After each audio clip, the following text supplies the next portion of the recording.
Hi guys, welcome back to my channel. For today's video, papalitan natin yung gulong ni TIR. Ayan, bagong deliver.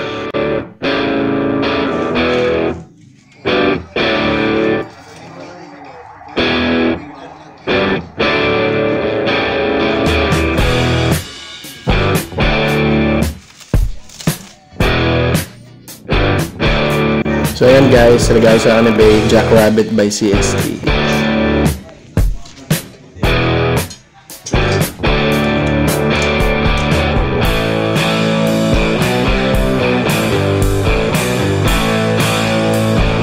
Yan, oh my god, sobrang angas niya. Ganda.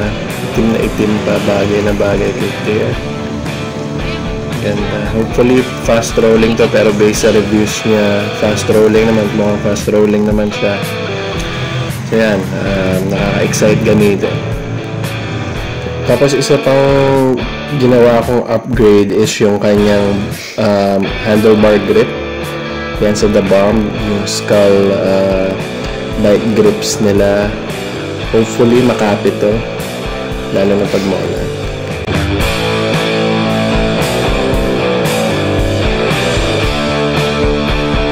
So syempre after nyan, si Bay naman magpapalit ng gulong. Kaya natin mamaya yung brand ng gulong niya.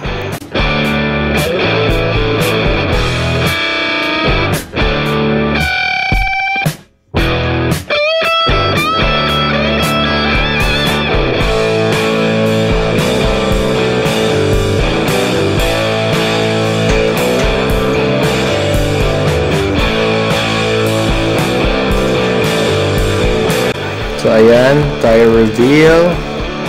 Ayan, naka-Victoria Mezcal siya. Ayan, sobrang ganda.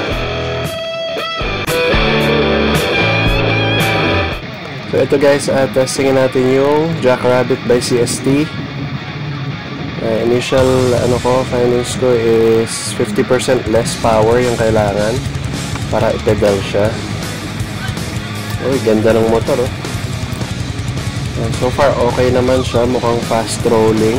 Mas magaan siya, nandi hamak dun sa last tires ko, which is Duro. Ang brand naman dito ni CST is fast rolling tire daw siya. Kaya siguro ang name niya is Jackrabbit. Okay naman siya sa cornering. Gaan itong gulong na to. Okay na okay.